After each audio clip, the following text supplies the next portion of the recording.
Hello friends and welcome back to a new video. और इस video में हम देखने वाले हैं हमारा ऐसा तीन इम्पॉर्टेंट फंक्शन जो जिनके बारे में आप लोगों को जानना बहुत ज़्यादा ज़रूरी है। और बहुत लैंग्वेजेस में इसको हम लोग बहुत सारे अलग अलग नामों से जानते हैं, पर फिलहाल हम सी प्लस प्लस पढ़ रहे हैं तो हम इसी पे ध्यान देंगे। तो सबसे पहला जो फंक्शन है वो साइज ऑफ फंक्शन। देखो, इसके बारे में मैंने आप लोगों को पहले ही शायद बता रखा है, अगर नहीं बताया तो मुझे याद नहीं है, लेकिन फिर से मैं यहाँ पर बता दे रहा हूँ। साइज ऑफ फंक्शन, ये एक फंक्शन है, ध्यान रखना, is use to check the size of a variable in bytes. ठीक है, वो एक वेरिएबल का साइज बताता है बाइट्स में। जैसे कि अगर मैं यहाँ पर लिख दूँ इंट एन, तो ये बताएगा कि ये जो वेरिएबल है एन, इसका साइज क्या है। ठीक है। बहुत लोग इससे कंफ्यूज हो जाते हैं। जैसे कि एक होता है int n is equals to, suppose कर लो अगर मैं यहाँ लिखूँ 1 2 3 4, तो फिर मैं 5 लिख देते सपोज कर लो। फिर मैं अगर पूछता हूँ कि इसका साइज क्या है, तो वो बोलते 5 है। क्यों? तो 1 2 3 4 5 ऐसा नहीं होता। साइज ऑफ ऑपरेटर्स क्या करता है, आपको बाइट्स में बताता है। तो ज़रूरी नहीं है कि आप यहाँ पर 7 तक भी लिख दो, ये आपको 4 ही बताएगा, बिकॉज इंट डेटा टाइप आपका 4 बाइट्स लेता है। ठीक है। तो उसको हम लोग चेक करने के लिए साइज ऑफ का यूज़ करते हैं। इसका सिंटेक्स है, साइज ऑफ कीवर्ड का यूज़ करना सारा स्मॉल, और उसके अंदर जिस भी वेरिएबल का आपको साइज देखना है वो उसका वेरिएबल का नाम डाल देना। ठीक है। तो इसको हम लोग कोड में देखेंगे कि शायद ये मैंने आपको बता रखा है, इसलिए मैं इस पे ज़्यादा जोर नहीं दूंगा। और ये कुछ उतना भी हार्ड टॉपिक नहीं जिसको आप लोग ना समझ पाओ। ठीक है, मैं यहाँ पर, और फिर ये मैं यहाँ पर सी आउट एन कर देता हूँ, या फिर size of n, size of n endl. ठीक है, सेव और run. Cout was not declared in this scope. अच्छा, यहाँ पर मैंने इसका नाम गलत लिखा हुआ है, ये आई स्ट्रीम नहीं है, आई ओ स्ट्रीम होना चाहिए। सेव करके रन करते हैं, चलो। देखो, मेरे को 4 मिला। तो 4 क्या है, बाइट्स में है एक्चुअली में। ठीक है, वो बाइट्स आपको लिख के नहीं आएगा, लेकिन आपको समझना पड़ेगा कि हाँ, ये बाइट्स में है। अब जैसे कि अगर मैं यहाँ पर एक और चीज़ लिख दूँ कि डबल नम, और फिर मैं यहाँ पर सी आउट करवाऊँ कि साइज ऑफ नम है क्या, तो फिर मेरे को बताओ इसका आएगा क्या। मैंने आपको ऑलरेडी से सारे डेटा टाइप्स के साइज आप लोगों को बता के रखे हुए हैं। तो उसको रन करते हैं।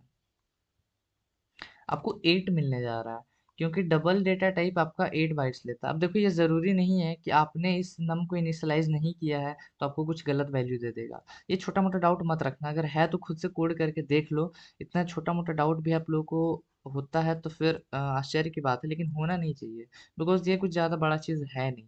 लेकिन फिर भी अगर आपको डाउट होता है तो आप खुद से ये चीज़ों को कोड करके देख लेना। बिकॉज देखो, सबका दिमाग अलग होता है, सबको अलग अलग डाउट आता है। अब मैं सब तरफ से तो नहीं सोच सकता हूँ, मैं जितने तरह से सोच सकता हूँ या मैं जैसे सोचता था वो मैं आप लोगों को बता देता हूँ। पर जैसा कि आप लोगों को यहाँ पर अगर नहीं पता है तो फिर आप खुद से कोड करके देख लो यार, सबसे बेस्ट चीज़ है। ऐसा मत करना कि आपको अगर ये डाउट है तो फिर आप नेट में खोजते फिर रहे हो, वो चीज़ आपको नहीं मिलेगा। ठीक है, तो वो खुद से आप कोड करके देखो, ट्राई करो, एनालाइज करो कि कैसा ये आउटपुट आ रहा है, क्या हो रहा है इसमें डिफरेंट। ठीक है। तो फिलहाल साइज ऑफ ऑपरेटर के लिए इतना ही है। आपको किसी भी वेरिएबल का यहाँ पर साइज देखना है तो आप देख सकते हो, एरे का, स्ट्रक्चर्स का, यूनियंस का। जिन लोगों को नहीं पता है तो हम इस पर भी आएंगे, लेकिन अभी ध्यान दो बस कि ये भी एक टाइप का आपका वेरिएबल हो, तो वो सारा का साइज आप यहाँ पर देख सकते हो। इसमें सिंपली आप साइज ऑफ लिखो, और उसके अंदर ब्रैकेट में आप अपना पैरामीटर पास करो, वेरिएबल नेम। ठीक है, पैरामीटर पास करना मतलब यहाँ पर अपना वेरिएबल नेम लिख देना। तो अब हम बढ़ेंगे हमारे दूसरे फंक्शन की तरफ। ये है मेरा दूसरा, इसका नाम से मत डरना, टाइप आईडी ब्रैकेट में आपका वेरिएबल का ये नेम है एक्स, और डॉट नेम, और फिर ब्रैकेट। नाम लंबा चौड़ा है, काम बहुत सिंपल है। बोलता क्या है, there is a function in C plus plus through which you can find the data type of a variable. You can find the data type of the variable. ठीक, तो इसका काम क्या है कि आपने अगर कोई भी वेरिएबल बनाया तो उसका बताना कि उसका डेटा टाइप होगा क्या। तो ये आपका टाइप आईडी आपको करके दे देगा, उसका डेटा टाइप आपको बता के देगा। अगर आपको नहीं पता है तो, या फिर यूजर को आपको दिखाना है तो use that function you have to include. देखो, यहाँ पर इंपॉर्टेंट पॉइंट लिखा हुआ है, to use that function you have to include a library called type info. अब देखो, जैसे कि मैंने आप लोगों को मैथ लाइब्रेरी जब मैंने आपको बताया था, तो वहां पर मैंने आपको बताया था कि अगर जो भी मैथ का आपको फंक्शन अगर यूज करना है तो आपको सी मैथ जो है वो इंक्लूड करना पड़ता है आपके प्रोग्राम में। तो टाइप इन्फो को, अगर मान लो ये टाइप आईडी है, अगर इसको आपको यूज करना है ये फंक्शन को, तो आपको टाइप इन्फो नाम का एक लाइब्रेरी आता है, उसको आपको अपने प्रोग्राम में इंक्लूड करना पड़ेगा। इसका रीज़न मेरे को बताओ, बहुत सिंपल सा रीज़न है, मैंने आपको मैथ में ही बताया था। क्योंकि इसका सिंपल सा रीज़न ये है कि हो सकता है कि ये जो आपका फंक्शन है टाइप आईडी नेम, ये इसके अंदर आ रहा हो, ये फंक्शन इस लाइब्रेरी के अंदर आ रहा हो, ठीक है? तो इसको यूज़ करने के लिए आपको इसको इंस्टॉल करना पड़ेगा अपने कोड में, इंक्लूड करना पड़ेगा अपने कोड में। तो यही पॉइंट यहाँ पर लिखा हुआ है, टाइप इन्फो को आपको इंक्लूड करना पड़ेगा। तो सबसे पहले यहाँ पर चलो इंक्लूड कर लेते हैं, इंक्लूड करके आ जाते हैं। इंक्लूड करने का तरीका, आप इसको ऊपर लिखो नीचे लिखो फ़र्क नहीं है, लेकिन आईओ स्ट्रीम को हम सबसे पहले लिखे थे तो उसको वहीं छोड़ देते हैं। ऐसा कुछ ज़रूरी नहीं, मैंने आपको सी मैथ में बताया था, आप ऊपर लिखो नीचे लिखो फ़र्क नहीं पड़ता। टाइप इन्फो देखो यहाँ पर आ गया, तो हमने यहाँ पर इंक्लूड कर लिया है। उसके बाद यहाँ पर देखो इसका सिंटेक्स देखो, टाइप आईडी लिखना है सब स्मॉल में। देखो ज़्यादातर आपका कीवर्ड्स जो होता है, ज़्यादातर नहीं अधिकतर सब के सब आपका स्मॉल में होते हैं, ठीक है। उसके बाद आपको ब्रैकेट में अपना वेरिएबल का नाम लिखना है, जिस भी वेरिएबल का आपको डेटा टाइप पता करना है, और डॉट नेम लिखना है फिर लास्ट में, और इस ब्रैकेट को खाली रखना है, इसके अंदर कुछ भी नहीं लिखना है, ठीक है। तो चलिए हम इसको देखते हैं। सपोज कर लो हम यहाँ पर कैर सी एच बनाते हैं, ठीक है, कैर नाम का एक वेरिएबल बनाते हैं। उसके बाद हम सी आउट करते हैं यहाँ पर टाइप इन्फो, देखो यहाँ पर टाइप आईडी है ना, चलो देखो यहाँ पर टाइप आईडी सजेशन मेरे को दे दिया।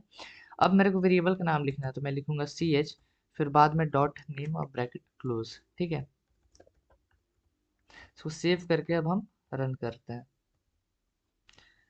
देखो सी बता रहा है, अब सी का मतलब क्या होता है आपको समझना पड़ेगा, ये पूरा नहीं दिखाया कि ये कैर डेटा टाइप का है। सी दिखा दिया, आप खुद से समझ लो कि वो कैरेक्टर डेटा टाइप का है। अगर इंटीजर रहेगा तो वो आई दिखाएगा, जैसे कि यहाँ पर हम इसको रेप्लिकेट कर लेते हैं, और यहाँ पर चेंज मेरे को करना है, एन रख देते हैं, और यहाँ पर इसको इसका डेटा टाइप जो है वो इंट बना देते हैं, ठीक है। तो हमने इंट एन बनाया, अब हम देखना चाहते हैं कि ये जो एन है इसका डेटा टाइप क्या है। तो देखो आई दिखा दिया, आई मतलब इंटीजर। अब हम एक डबल बना के देखते हैं।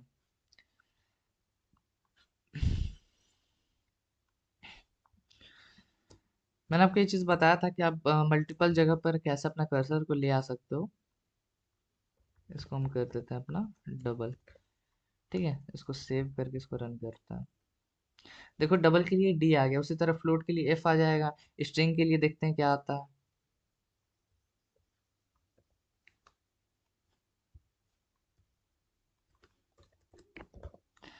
हम एक स्ट्रिंग नाम का, str नाम का एक स्ट्रिंग डेटा टाइप का बना रहे हैं।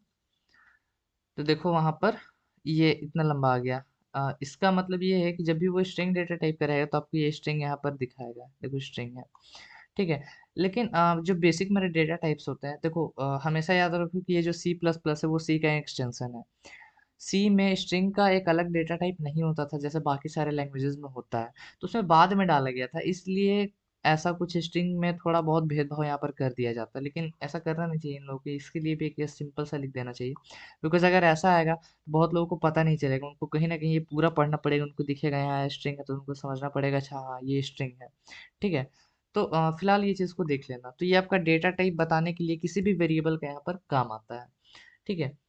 तो ये काम तब आएगा जब आपको बोल देगा कि आपको चेक करना पड़ेगा कि आपको जो यूज़र इनपुट दिया है वो कौन से डेटा टाइप का है। तो फिलहाल टाइप आईडी में इतना ही था। अब देखो मैं आपको एक वेरिएबल का टाइप बताता हूँ, कांस्टेंट वेरिएबल का।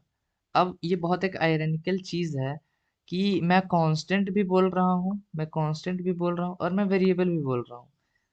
कांस्टेंट का मतलब होता क्या है कि जो चेंज ना हो, और वेरिएबल का मतलब जो चेंज हो, जो वेरी हो सके, तो कांस्टेंट वेरिएबल। तो एक्चुअल में देखो मैं आपको वो चीज़ बताऊंगा, पर फिलहाल आप समझो कि वैसा वेरिएबल जो कांस्टेंट रहे, मतलब वैसा कोई वैल्यू जो चेंज ना हो, हमेशा कांस्टेंट रहे। तो देखते हैं यहाँ पर क्या लिखा हुआ है, there is a type of variable which is called const. इसको हम पूरा नहीं लिखते, कांस्टेंट नहीं लिखते हैं, सिर्फ कीवर्ड इस्तेमाल करते हैं const. This variable can not change its value throughout the execution of the program. मतलब ये वो सारे वेरिएबल्स होते हैं जिनका वैल्यू को आप throughout the program change नहीं कर सकते हो, वो कांस्टेंट रहता है। सिंटेक्स क्या है, देखो आप सिंपल डेटा टाइप कैसे बनाते हो, आप सिंपल एक वेरिएबल कैसे बनाते हो, आप डेटा टाइप लिखते हो, उसका वेरिएबल का नाम लिखते हो, फिर उसको वैल्यू दे देते हो, और इसमें भी बस वही करना है, बस स्टार्टिंग में आपको एक कॉन्स्ट लिख देना ताकि उसको पता चले कि ये जो डेटा टाइप है वो एक कांस्टेंट डेटा टाइप है। ठीक है, तो चलिए हम इसको बना के देखते हैं एक बार। और इसके लिए आपको कोई लाइब्रेरी वगैरह इंक्लूड करने की ज़रूरत नहीं है, ठीक है। लेकिन मैं ये कोड आपको दूंगा इसलिए मैं यहाँ पे छोड़ दे रहा हूँ ताकि जब आप इसको एग्जीक्यूट करो तो ये काम आपका करे। अब देखो यहाँ पर int n is equals to 9 बना देते हैं सपोज कर लो, और मैं यहाँ पर 9 इज इक्वल्स टू n+1 करूँ तो किसी को यहाँ पर दिक्कत नहीं होगा बिकॉज ये परमिटेड है मेरे को। अब जैसे ही यहाँ पर सपोज कर लो, अभी हम इसको फिलहाल के यहाँ पर से हटा देते हैं, और ये आपने एक वेरिएबल बनाया। अब सपोज कर लो इस वेरिएबल को आपको एक कांस्टेंट टाइप का बनाना है, तो आप स्टार्टिंग में यहाँ पर कॉन्स्ट कीवर्ड का यूज कर लो। तो अब जो ये n है वो एक कांस्टेंट वेरिएबल बन गया। अब अगर आप ये चीज करने जाओगे n is equals to n+1, भारी एरर हो जाएगा भाई। मतलब भारी मतलब भारी एरर हो जाएगा। इसको सेव करके अगर हम रन करते हैं, देखो मेरे को एक एरर दिखाएगा। एरर पढ़ना क्या है, assignment to read only variable n। मतलब आप एक ऐसे वेरिएबल में असाइन कर रहे हो वेरिएबल जो बस कांस्टेंट टाइप का है। ठीक है, तो कांस्टेंट वेरिएबल को आप चेंज नहीं कर सकते, उसमें कोई भी आप यहाँ पर चेंजिंग नहीं कर सकते हो। तो कांस्टेंट की यही खासियत है। अब यहाँ पर देखो, आप ये भी नहीं कर सकते हो, ये भी नॉट परमिटेड है। आपने यहाँ पर कॉन्स्ट इंट n लिखा फिर n इज इक्वल टू 9 लिखा, ये भी नॉट परमिटेड है, ये कंप्लीटली इरेडिकल है। देखो क्या आपको एरर दिखाएगा, अनइनिशियलाइज्ड कॉन्स्ट n। ठीक है, इसका मतलब ये है कि आप जब भी अपना एक कॉन्स्ट नाम का एक वेरिएबल बनाओगे तो आपको उसको इनिशियलाइज करना ही पड़ेगा। यहाँ पर इनिशियलाइजेशन डिक्लेरेशन आपको दोनों एक साथ देना पड़ेगा। आप ऐसा नहीं कि कॉन्स्ट इंट एन अभी बना रहे हो फिर 10वां लाइन में आप जाके उसका वैल्यू दे रहे हो ना, ऐसा नहीं करना है। आपको स्टार्ट में ही वैल्यू दे दो, जब आपको कांस्टेंट रखना ही है तो आप उसके लिए सोच क्यों रहे हो कि मैं उसको बाद में दूंगा, आप उसको स्टार्ट में ही दे दो। तो अब देखते हैं ये काम किस किस जगह पर आता है। सपोज कर लो आपको बोला है आपको बोला है कि एक जो सर्कल है उसका रेडियस लो और उसका एरिया निकालो तो पाई आर स्क्वायर होता है। तो मेरे को पाई का वैल्यू पता है 3.14 होता है, तो वो जो कि एक कांस्टेंट है। तो मैं यहाँ पर कांस्टेंट लिख देता हूँ, constant float pi is equals to 3.14। तो अब मेरे ये जो है वो कोई भी चेंज नहीं कर सकता ये कांस्टेंट को। अब ये कांस्टेंट को कोई भी चेंज नहीं कर सकता है।